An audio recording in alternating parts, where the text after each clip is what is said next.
શ્યામ કુમારના નમસ્કાર। આજના વિડીયોમાં આપનું સ્વાગત છે। તો ચાલો દરરોજની જેમ આજે પણ મેળવીએ ઉપયોગી જાણકારી, પણ ચેનલને સબસ્ક્રાઇબ કરવાનું ભૂલતા નહીં।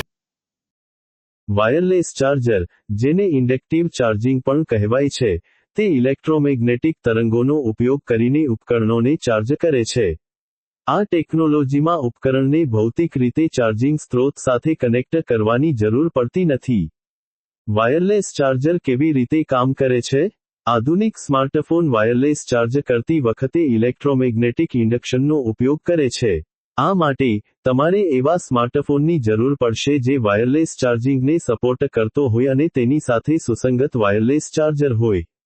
જ્યારે તમે વાયરલેસ ચાર્જર પર વાયરલેસ ચાર્જિંગ સુસંગત સ્માર્ટફોન મૂકો છો, ત્યારે નીચેની પ્રક્રિયા થાય છે।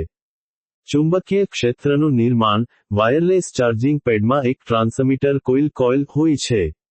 જ્યારે તેને પાવર મળે છે, ત્યારે તે ઝડપથી બદલાતું ચુંબકીય ક્ષેત્ર ઉત્પન્ન કરે છે।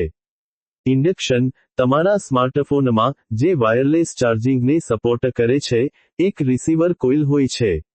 જ્યારે આ રિસીવર કોઇલ ચાર્જિંગ પેડ દ્વારા ઉત્પન્ન થયેલા ચુંબકીય ક્ષેત્રના સંપર્કમાં આવે છે, ત્યારે ઇલેક્ટ્રોમેગ્નેટિક ઇન્ડક્શનના સિદ્ધાંત મુજબ, રિસીવર કોઇલમાં ઇલેક્ટ્રિક પ્રવાહ ઉત્પન્ન થાય છે। ચાર્જિંગ। આ ઉત્પન્ન થયેલો ઇલેક્ટ્રિક પ્રવાહ પછી તમારા સ્માર્ટફોનની બેટરીને ચાર્જ કરે છે।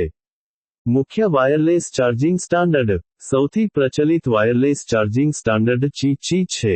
મોટાભાગના આધુનિક સ્માર્ટફોન અને વાયરલેસ ચાર્જર્સ આ સ્ટાન્ડર્ડને સપોર્ટ કરે છે। વાયરલેસ ચાર્જિંગના ફાયદા। સુવિધા। તમારે વારંવાર કેબલ લગાવવા કે કાઢવાની જરૂર નથી। ફક્ત તમારા ઉપકરણને ચાર્જિંગ પેડ પર મૂકો। ગડબડ ઓછી। કેબલનો ઉપયોગ ઓછો થવાથી ટેબલ કે ડેસ્ક પર ઓછી ગડબડ રહે છે। વાયરલેસ ચાર્જિંગના ગેરફાયદા। ધીમું ચાર્જિંગ। વાયરલેસ ચાર્જિંગ સામાન્ય રીતે વાયરવાળા ફાસ્ટ ચાર્જિંગ કરતાં ધીમું હોય છે।